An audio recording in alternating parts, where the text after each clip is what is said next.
The second annual World Happiness Summit came back to Miami. This time, it came to the City Beautiful. The University of Miami was this year's host of the 3-day event. I heard about the summit 2 years ago during another conference, and then the studio I work with, Green Monkey, invited me to come and do the teaching for the slow flow classical yoga and then the meditation afterwards. So I loved it. We asked some of the visitors what they were looking to get out of this happiness conference.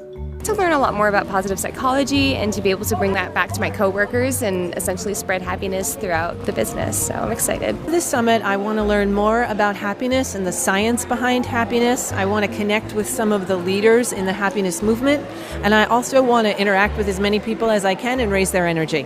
The summit had approximately 1,000 visitors each day coming from different parts of the world to listen to speakers like Ismael Cala telling them that happiness comes from within us. And now the second year in a row, for me it's just a responsibility. I think as a journalist, as a writer, a speaker, and as someone that is really investing in awakening consciousness in the world, it's a responsibility to be here because the tribe of the World Happiness Summit, it's formed with multipliers of this message. So each of these people here will bring to their families, their cities, their communities, their countries, the message of being happier, being more conscious, being more mindful, and create a better society. Being part of the Happiness Summit is very meaningful because you get to spend time, quality time, with people who care about what, to my mind, is the most important topic in the world. How can you help yourself and others become happier? Martha and I, through what we do, running 3 foundations, we are full of joy, full of happiness every single day.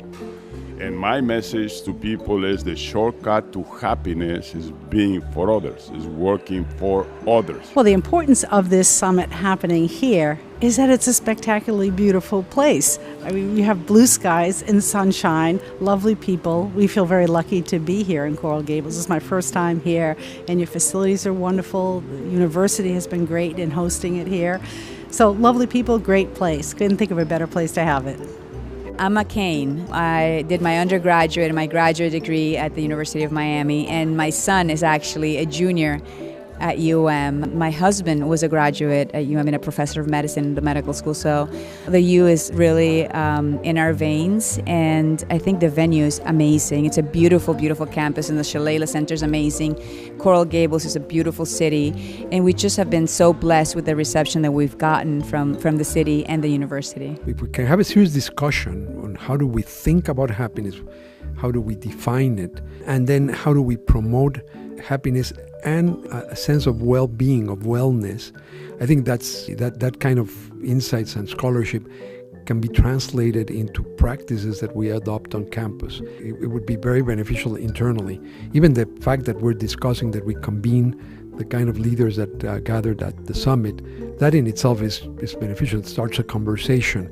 Then what we learn about the results of the research, you can quickly translate and apply in a particular community setting. For us, the university itself as a community, and then also to the larger community in Coral Gables and in South Florida. There's some practical lessons that we can apply to promote happiness and wellness.